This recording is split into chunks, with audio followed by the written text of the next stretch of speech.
Hi, I'm Alicia Michelle, best-selling author and ICF-certified Christian mindset coach. I've helped tens of thousands discover how to build emotional confidence using practical, science, and scripture-based mindset tools. If you're ready for less overwhelm, healthier relationships, and more calm and freedom in Christ, you are in the right place. Let's get started. Hi there. Welcome to today's episode of the Christian Mindset Coach with me, Alicia Michelle.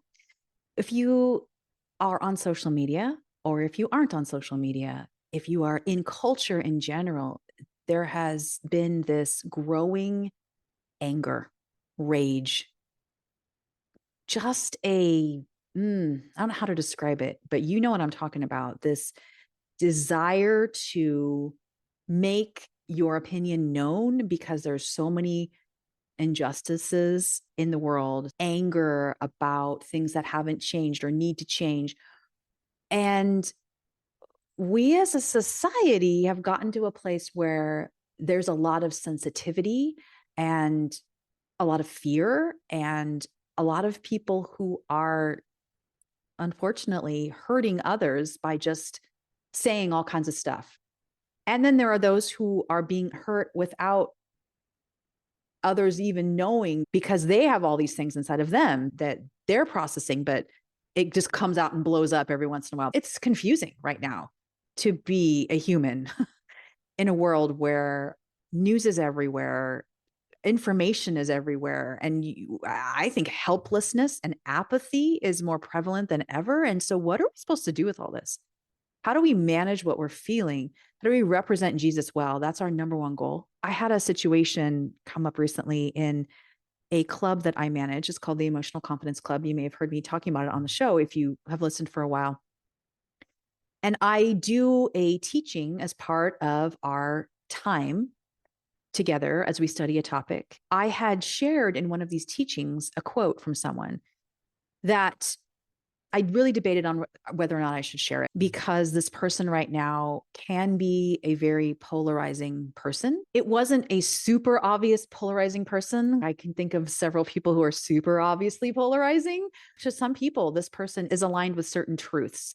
I had someone in our club reach out and ask in an event that I was going to be planning if I was going to be speaking at that event from this person's perspective, this person aligned with a certain political mindset, and if I was going to be representing that mindset in some of the teachings that I was doing. It surprised me because it didn't surprise me, but it did surprise me. I had a conversation with this person who reached out to me, and we know we're all good and everything's good. And I'm really glad actually she brought it up to me because it gave me a chance to talk to the whole group and to just say, hey, I shared this quote in our teaching. Looking back, I probably wouldn't have shared it from this person because I know that this person is polarizing right now, but I felt like the quote was really good. Please know that I'm not here to make a stance politically. I am just here to honor Jesus and all that I do. It brought up for me this idea of we need to be able to learn when we need to speak up in culture and when we need to be honoring of other people and avoid certain things. We need to know what to do so that we're not contributing to the outrage in our culture. I feel like the outrage comes from a lot of unmanaged emotions. Truly, there are media outlets, there are social media feeds. Of course, all our social media feeds are tailored to what we like and what we choose. We live in a world where it's all about us. If we like sailing, you're going to see more things on sailing in your social media feed, on your Netflix feed, on things that you buy on Amazon. It's tailored to our needs and our wants. And that's beautiful in creating the atmospheres that we want, quote unquote, right? But it's not so great when it comes to living in a culture of different opinions because we tend to just want to look at our own opinions. When we live in that environment and that culture all the time, this anger is going to keep like a beast, going to continue to be fed. Whether or not we are angry about a certain thing, our nervous systems are just overloaded with these opinions, with these conflicts, with these fear-driven headlines, with the constant news, the constant pressure, the no rest, all of it. We are in this complete overload. And when our our nervous systems are in overload, our brain is in a primal fight or flight state. It is not in a logical state. So it's natural that there will be more of these outrages, meaning an outrage culture response. And everything in our culture currently, which is interesting to me, is framed like this life or death, moral or evil, black or white, all very concrete, like it's only this way kind of an answer. And to me, and I hope for you too, there is one thing, one way, one truth that I will die on a hill for. And that is if you are going to come at me and tell me that Jesus is not who he says he is. That's it. Because that is the core of my faith, my belief, my identity as a Christian. But there's a lot of other opinions outside of that. You're welcome to have your own opinion on that. So I don't think every issue needs to be framed in these ways. We're also pressured to have an instant opinion. What is your opinion on this? What is your opinion on that? And we're bombarded by so many things that we're just like, well, this person says this, so I'm going to get behind that. It reminds me of when I was in college. I lived in a town in Columbia, Missouri, and right in the middle between St. Louis and Kansas City. It's interesting to be a student at a school right in the middle of these two major metropolitan areas because a lot of the students came from both of those areas. And there were very strong opinions about sports teams and cities. And you almost felt like you had to pick a side, like, oh, well, okay. And why are we so excited about the Chiefs? I don't know, or whatever the team was. Like you had to pick a side or get run over. So I think that has happening now with a lot of these issues.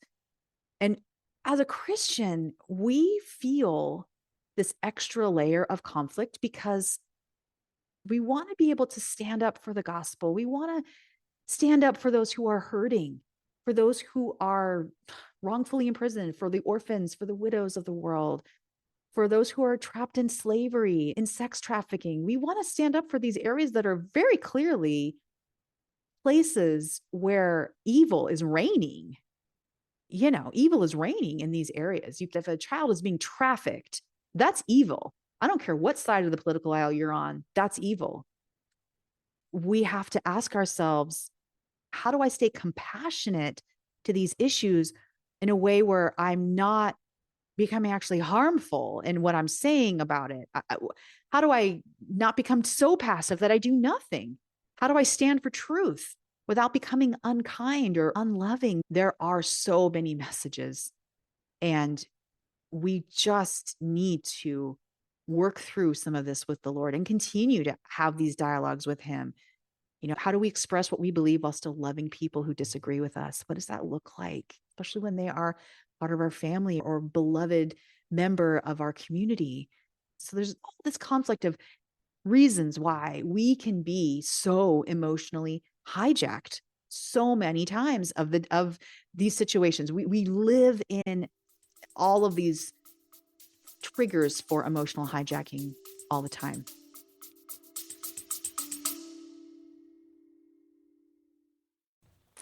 Let's be real. If you're the woman that everyone counts on, the woman who never stops, who keeps saying, I'm fine, and who feels guilty resting, I want to personally invite you to my San Diego beach retreat.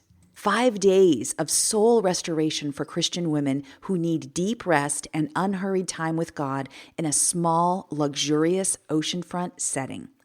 This retreat includes opportunities for physical, emotional, spiritual, social, and even creative rest.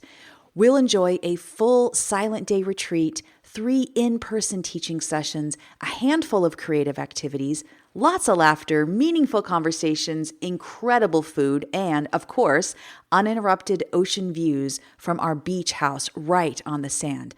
Most importantly, there'll be plenty of space for solitude and time alone with Jesus. We're gathering February 25th through March 1st in 2026. And if you can't get on a plane to California, there's also a virtual retreat option. You'll join us for the teaching sessions, connect with other participants inside this private community, and get amazing guidance for creating your own personal rest retreat at home. For all the details, visit aliciamichelle.com/beach-retreat. I really hope you'll join us either in person or virtually for this intimate restorative experience. Again, go to aliciamichelle.com/beach-retreat for all the details.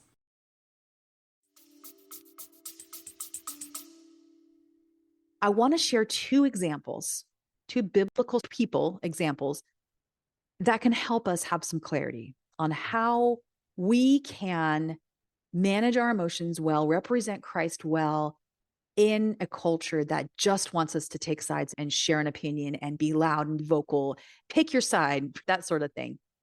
The first person is Daniel. If you're not familiar with the story of Daniel, it's in the book of Daniel. He lived in a time where the Israelites were taken from their homeland and were being ruled by this other empire that was not honoring God. It was hostile, it was secular. There was all kinds of politics happening. There was violence.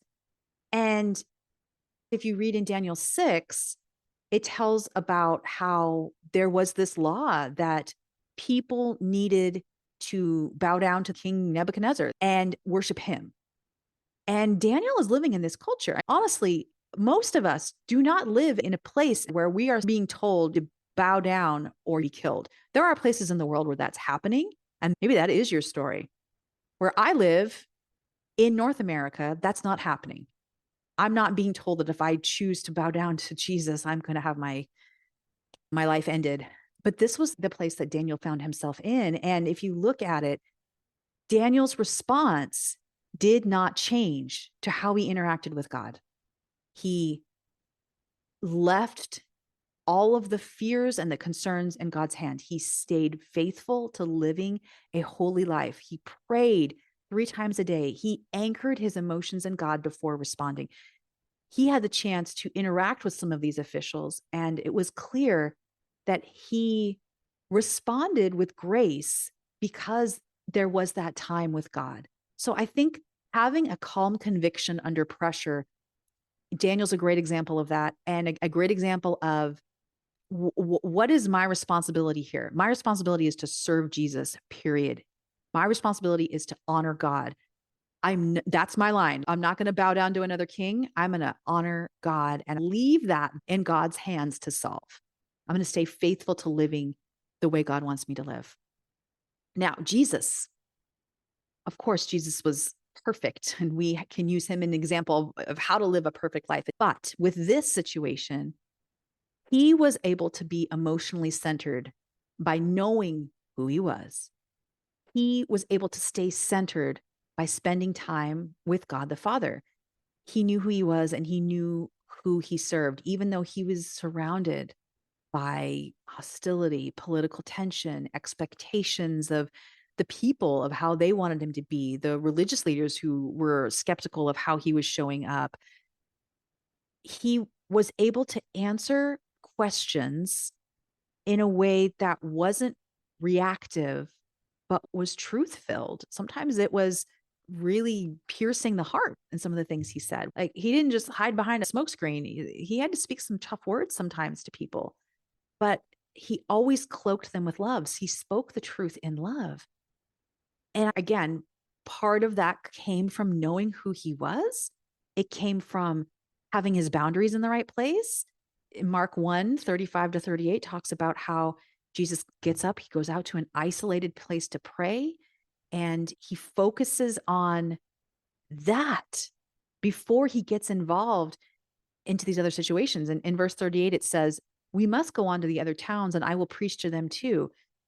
Because they'd been looking for them, the disciples and all the people who are saying, "Everyone's looking for you." And he's like, it's not that he didn't know that people were looking for him in our situation. It's not that we don't think people want us to take a stand, but he's saying, I'm first going to go to God and set up these boundaries in my life. Having a calm presence in chaos by centering ourselves on God, by knowing who we are, making it a priority in our life, not just saying, God, change me, make me more like you. We have to put ourselves in places so that God can do that filling. God can do that work. It's not us producing the change, it's us putting ourselves and being disciplined so God can make the change. And like Daniel, being faithful to say, my line in the sand is, I'm not going to worship anyone but God the Father. And I'm going to leave the rest of it in your hands, God. I'm going to still stay faithful. That's my anchor in seeing the craziness of the world is I will pray for these situations.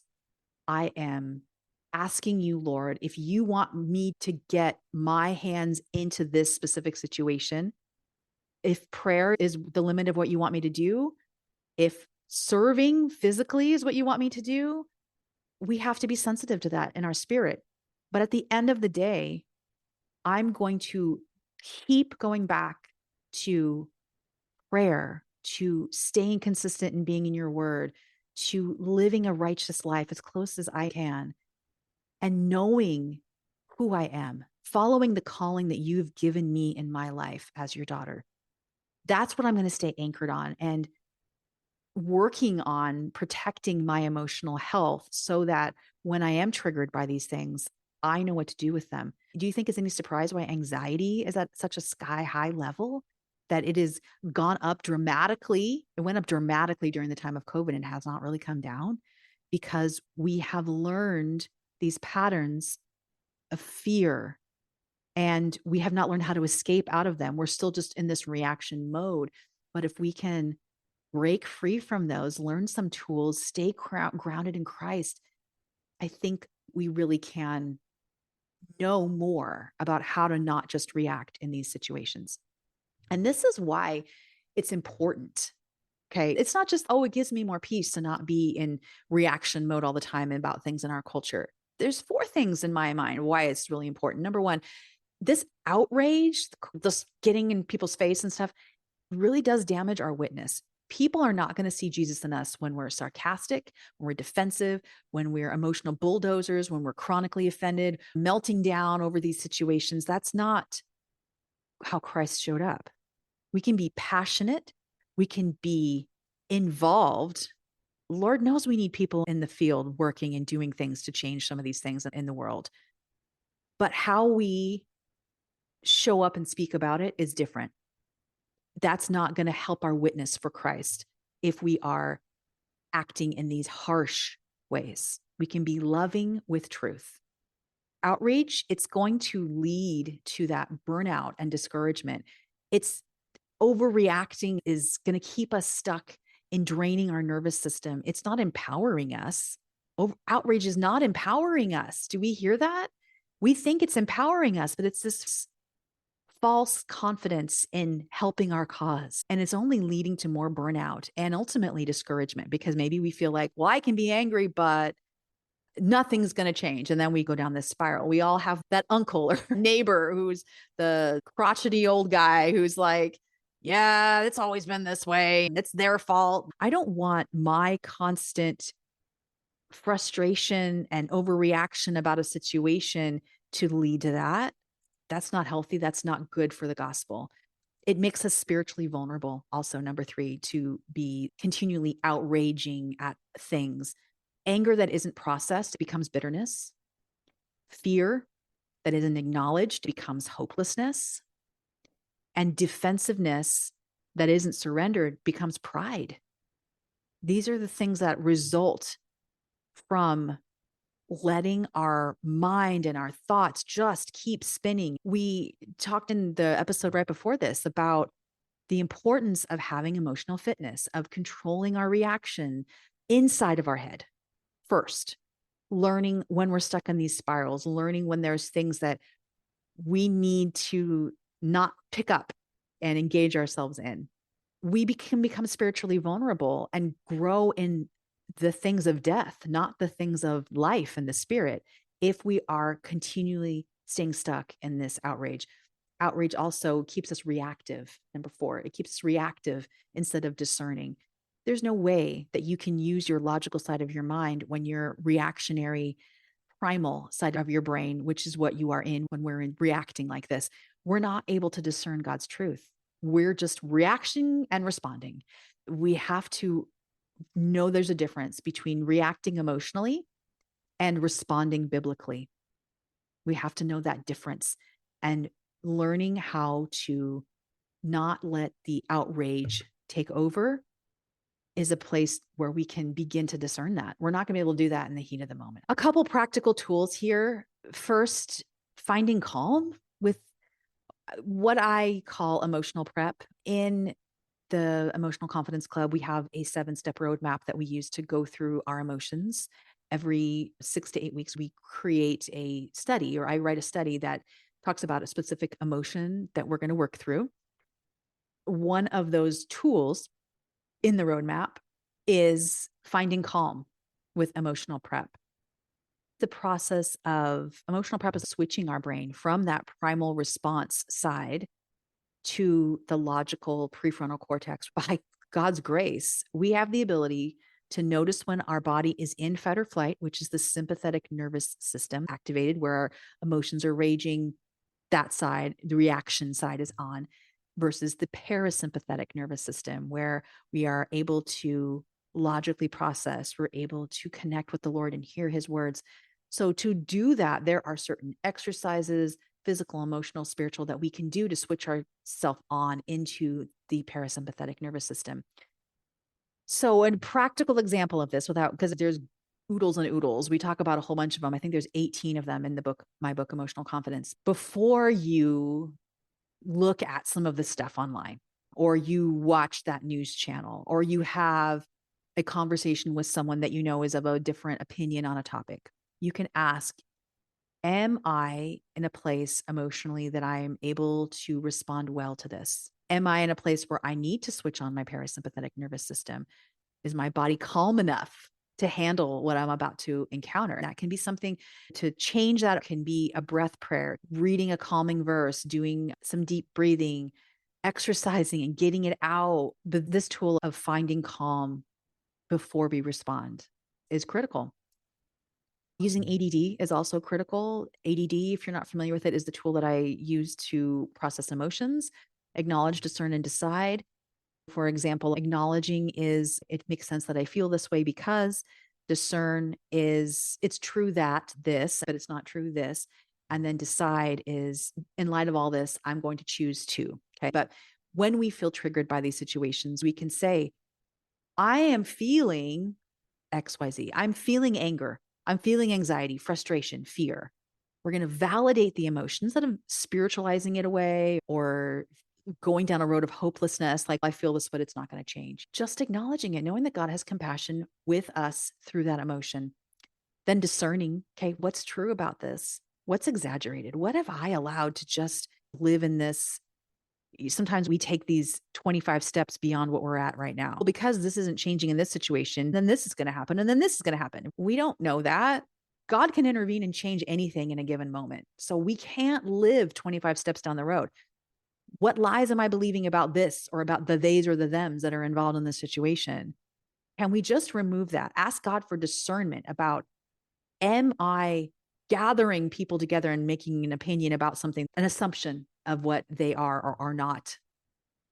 Am I reacting so strongly because of past hurt? Is that why I am so upset about this? And that's understandable too. That's, again, could be part of acknowledge, but we're able to say, oh, that's why I am so volatile about this. If you have a history, I have a friend who has a history of child trafficking. She was in a situation where her brother, this is in another country, her brother was sold into the child trafficking industry, and he was able to get out.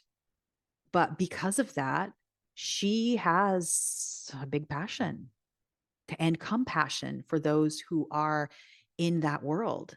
And that's a righteous passion. That's a righteous passion.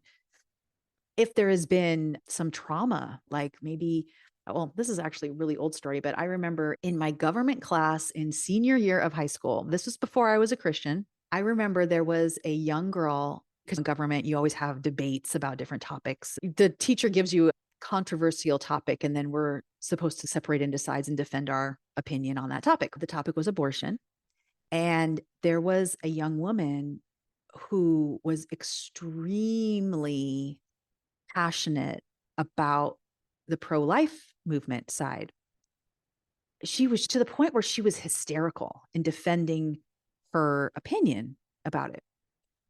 I finally learned that this young girl, she was my age, 17, 18, she had an abortion and had realized that was not a good choice for her, and that she had come to knowing Jesus and regretted her decision and now wanted everybody else to not make that decision. So no matter where you stand on that topic, anyone can see this girl had a very impassioned viewpoint because of what had happened to her. Maybe that's why we're talking about this. Maybe that great passion we have for a topic needs further processing. Maybe there is trauma we need to deal with. Maybe God's making us so passionate about this because there's not stuff in us that has been healed yet, or we just need to deal with it. So maybe that's part of that discern step. And then decide, what does God want me to do in light of all of these triggers? Do I need to step away? Do I need to pray about a response? Do I need to just rest? Am I so overstimulated by so many things that everything is triggering me right now, politically or emotionally, with this friend or situation? Do I need to speak truth? Is this a call for me to step up and say something? Do I need to stay silent? Is the most loving thing for me to do right now to stay silent? These are all things that only the Lord can tell you. He's the only one who knows that answer. And so that's why, again, it's so important for us to know him well. The last thing I want to talk about brings us back to the top of this conversation. We are responsible for our responses and how we talk to people and how we show up. And so in order to do that well, we absolutely have to do what is roadmap tool number 6 in the Emotional Confidence Club. It's building emotional health supports. We have to help ourselves be in a place emotionally to work through the extra stimulation that we might be getting about these things. And part of that is setting very specific disciplines. If you are super triggered and challenged by something happening in our culture, be very discerning in how you engage with that information. Maybe engage in a way where you're engaging one day every couple of days. Instead of checking your newsfeed every 2 hours, learn a little bit, step away, and let God help you process it. Learn a little bit more, step away. Limit. We have to be big enough boys and girls to limit our own selves when it's getting to be too much emotionally for us. We just do. This could be for you, social media. Some people, it's not helpful to be on there, and it's actually feeding these fires they're feeling inside. We have to be disciplined enough to know when enough is enough, and to say, I don't need to warrant a response to that person. It makes me think of a coach I used to work with. He would sometimes share these controversial things, whatever it was. I don't even remember what it was, but there would be people who would want to engage with him back and forth. And he's like, I used to just go back and forth with people and be like, yeah, okay, well, what about this? What about this? And it just made me so angry and impassioned, but not in a good way. Like I was just all wired and triggered all the time, and it was not healthy. So he's like, I got to a point where I would just try to figure out what would be the best way to handle this. Is it worth my response? Basically, is what it comes down to. Is it worth me responding to this? Sometimes it's not. Let the other person have their opinion. Let the other person believe what they want to believe. That is up to God to share and change their opinion on it. Truly, there are times when we need to speak up, but we also have many times when we can pray for them. We can speak the truth in love, and they're so locked in their opinion and their viewpoint that what we say is not helping them or us by saying it. So we need to understand and get that discernment from God about where that is. And so that comes with boundaries and taking emotional responsibility, which you can learn more about those in episode 326 and episode 327. That's the episodes on boundaries, and episode 282, which is on emotional responsibility. Great episodes if you need to have a little bit more protection in that area and put some supports in your life to help you not feel so emotionally reactive to what's going on. I want to say again that it is possible for us to stay grounded even when the world is loud. We can learn to respond rather than to react. We can represent Jesus with clarity, with wisdom, with peace, even when we're triggered. I believe it is possible. It requires us to take some responsibility and to have boundaries. We have to learn these tools. If this episode struck a nerve for you, I invite you to join us and apply for the club. We will be welcoming new members for our next 6-week session. These are the very practical tools that we talk about. And you can find out more, aliciamichelle.com/club. So if you're looking for a place to learn practical tools in a real world setting with other women who get it, who are also Christians, using brain science and the Bible together, you're invited to check that out and see when our next opening would be for our next study. Finally, just wanted to close by saying you and I cannot control the world that we live in, but we can control how we show up in it by Christ's power and using the tools to manage ourselves emotionally that takes our own responsibility and discipline. We really can not be a part of this outrage culture and not be the ones reacting and not representing Christ well. We can be that steady, grounded, quiet, hope-filled presence that speaks Jesus to a world that is hungry for truth and love, hungry to know a God that loves them right where they're at, a God who is calling them in to a relationship with him. Lord, I pray that's how I can be. And I pray that's your heart's desire as well. So friend, I hope you have a great day. Think about some of these things and see what resonates for you. What might be some shifts that God may want you to make if you feel like you're stuck in this sort of response outrage culture. Take care. I'll see you here next week. Thanks for joining me today.